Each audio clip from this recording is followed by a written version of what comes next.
नमस्कार, आप देख रहे हैं आपका अपना मोक्ष चैनल, जहां पर मैं आपके साथ आपकी दोस्त एंड आपकी होस्ट प्रिया पांडे आप लोगों के लिए इस वीडियो में खास जानकारी लेकर आई हूं। क्या आप जानते हैं कि मां काली रक्त क्यों पीती है? अगर नहीं जानते हैं तो आज मैं आपको मां काली से जुड़ी, उनके रक्त पीने से जुड़ी संपूर्ण जानकारी इस वीडियो में देने वाली हूं। तो आप लोग इस वीडियो को बिना स्किप किए लास्ट तक ज़रूर देखिएगा, ताकि आप जान सके कि हमारे हिंदू धर्म में मां काली को रक्त पीने की इच्छा इतनी क्यों हुई। हिंदू धर्म में देवताओं के साथ साथ देवियों की भी पूजा की जाती है। जैसे देवों में त्रिदेव अर्थात ब्रह्मा, विष्णु और महेश को सर्वश्रेष्ठ माना जाता है, उसी तरह देवियों में सरस्वती, लक्ष्मी और मां काली को सर्वश्रेष्ठ माना गया है।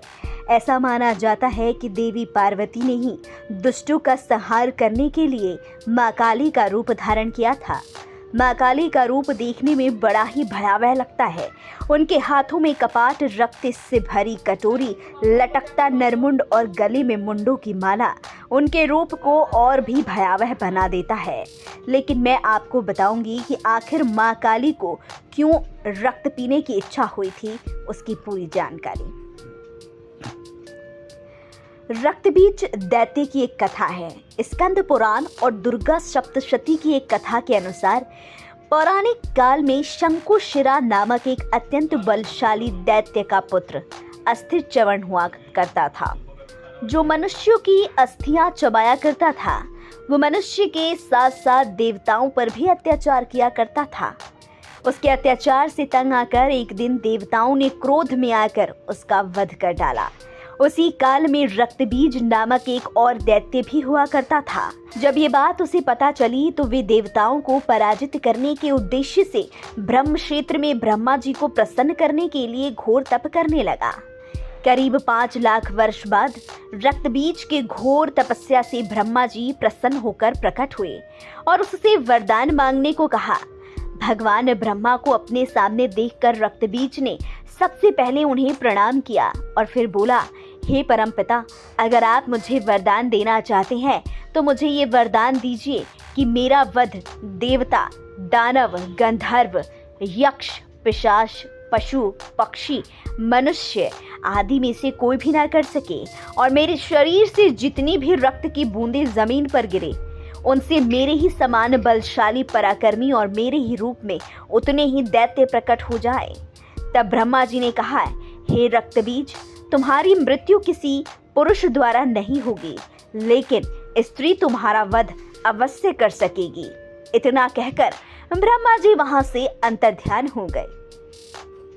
उसके पश्चात रक्तबीज वरदान के अहंकार में मनुष्यों पर अत्याचार करने लगा और एक दिन उसने वर के अहंकार में स्वर्ग लोक पर आक्रमण कर दिया और देवराज इंद्र को युद्ध में हराकर स्वर्ग पर अपना अधिकार कर लिया। जिसके पश्चात 10,000 वर्षों तक देवतागण रक्तबीज के भय से मनुष्यों की भांति दुखी होकर पृथ्वी पर छिपकर विचरण करने लगे। उसके बाद इंद्र सहित सभी देवतागण पहले ब्रह्मा जी के पास गए, फिर सभी ने उनको अपनी व्यथा सुनाई। तब ब्रह्मा जी ने कहा, मैं इस संकट से आप सभी को नहीं उबार सकता, इसलिए हम सभी को विष्णुदेव के पास चलना चाहिए। फिर ब्रह्मा जी सहित सभी देवतागण श्री विष्णु जी के पास गए, परंतु विष्णु जी ने भी ये कहते हुए मना कर दिया कि रक्तबीज को मारना मेरे भी वश में नहीं है।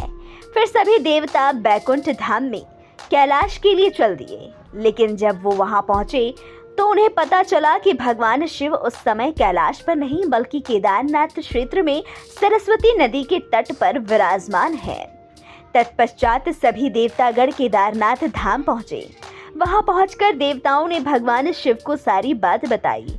तब ब्रह्मा जी ने शिव से कहा, हे शिव, मेरे ही वरदान के कारण रक्तबीज का देवता, दानव, यक्ष, पिशाच, पशु, पक्षी, मनुष्य आदि में से कोई भी वध नहीं कर सकता, परंतु स्त्री उसका वध अवश्य कर सकती है। तब भगवान शिव ने सभी देवताओं से आदि शक्ति की स्तुति करने को कहा। फिर सभी देवताओं ने रक्त बीज के वध की अभिलाषा से आदि शक्ति की स्तुति करना शुरू किया। कुछ समय पश्चात देवताओं की स्तुति से प्रसन्न होकर हिमालय से एक देवी प्रकट हुई और देवताओं से कहा कि हे देवगण, आप दैत्य राज रक्त बीज से बिल्कुल निर्भय रहें, मैं अवश्य उसका वध करूंगी। उसके बाद देवी से वर पाकर सभी देवतागण अपने अपने स्थान को लौट गए। फिर एक दिन देवताओं ने नारद जी से कहा कि वे रक्त बीज में ऐसी मति उत्पन्न करें जिससे वे देवी के साथ किसी भी तरह का कोई अपराध करने को विवश हो जाए। उसके बाद नारद जी ने रक्त बीज के पास जाकर उसको उकसाने के उद्देश्य से कहा कि कैलाश पर्वत के ऊपर भगवान शिव का निवास स्थान है। शिव जी को छोड़कर सभी देवता दानव तुम्हारी आज्ञा का पालन करते हैं और तुमसे डरते हैं, परंतु शिव के साथ एक तांडवी नाम की अबला नारी है जिसे शिव जी के कारण देव दानव कोई भी उन्हें जीत नहीं सकता है। तब रक्तबीज ने कहा, देवर्षि, ऐसा क्या कारण है जो उसको कोई नहीं जीत सकता? फिर नारद जी ने रक्तबीज से कहा कि तीनों देवों में से शिव जी सबसे अधिक जितेंद्रिय और धैर्यवान हैं, इसलिए देव दानव नाग आदि कोई उनका कुछ भी नहीं बिगाड़ सकता है। अगर तुम उन पर विजय प्राप्त करना चाहते हो तो किसी भी तरह से सबसे पहले उनका धैर्य डिगाओ। नारद की वचन सुनकर शिव जी को मोहित करने के उद्देश्य से रक्तबीज पार्वती के समान अत्यधिक सुंदर स्त्री बनकर कैलाश पर्वत पर जा पहुंचा। उसके रूप और यौवन को देखकर एक बार तो शिव जी मोहित भी हो गए, परंतु तभी पार्वती भी वहां आ पहुंची। ये देखकर शिव जी दुविधा में पड़ गए। फिर उन्होंने ध्यान योग से उस पार्वती रूपी दैत्य रक्तबीज को पहचान लिया। तब उन्होंने क्रोध में आकर उसे श्राप दिया, हे दुष्ट, तू कपट से पार्वती का वेश बनाकर मुझे छलने आया है, इसीलिए महेश्वरी पार्वती ही तेरा वध करेगी। भगवान शिव का अपमान करने के बाद रक्तबीज अपने दरबार में आ गया। फिर वह अपने राक्षस मंत्रीगण के साथ शिवजी पर विजय प्राप्त करने की योजना बनाने लगा। उसने सबसे पहले अपने मंत्रीगण से कहा कि यदि पार्वती मुझसे प्रेम करने लगी तो शिव का धैर्य अपने आप ही नष्ट हो जाएगा। फिर पत्नी वियोग के कारण शिव कमजोर भी हो जाएगा और उसके बाद उसे हम आसानी से जीत सकेंगे। फिर उसने अपने मंत्रियों को बताया कि शिव ने उसे स्त्री के हाथों मरने का श्राप दे दिया है, लेकिन वो ये नहीं जानता कि मेरे सामने जब इंद्र सहित कोई भी देवता नहीं टिक सकते तो भला मेरा वध एक स्त्री कैसे कर सकती है। इतना कहकर रक्तबीज जोर जोर से हंसने लगा। फिर थोड़ी ही देर बाद उसने अपनी सेना को आदेश दिया कि तत्काल तुम लोग कैलाश जाओ और पार्वती को प्रेम पूर्वक मेरे पास लेकर आओ, और अगर वो प्रेम से नहीं आई तो उसे घसीटते हुए लाना। जिसके बाद अपने राजा की आज्ञा का पालन करते हुए दैत्यगण कैलाश पर्वत पर पहुंचा और वहां से देवी पार्वती को अपने साथ चलने को कहा। दैत्य की बातें सुनकर माता पार्वती क्रोधित हो गई और उन्होंने अपने हुंकार से दैत्य को जलाकर भस्म करने लगी।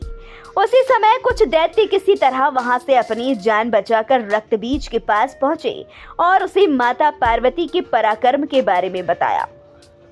ये सुनकर रक्तबीज क्रोधित हो उठा और उसने अपने सैनिकों को कायर कहकर कारागार में डाल दिया।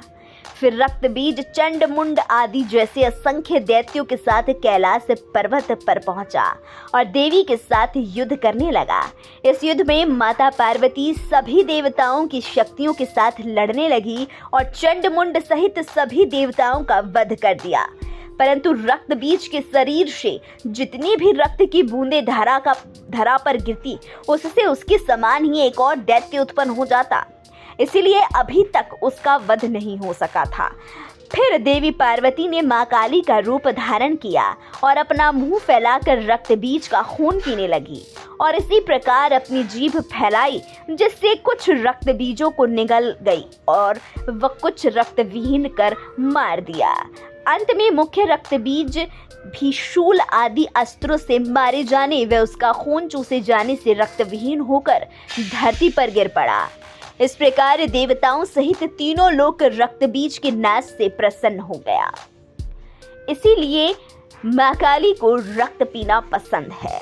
आशा करती हूँ हमारे आज के इस खास वीडियो में आपको मां काली से जुड़ी बहुत ही रोचक कहानी के बारे में पता चला होगा। अगर आपको हमारी आज की ये वीडियो पसंद आई हो तो इसे लाइक, कमेंट, शेयर करके ज़रूर बताइएगा।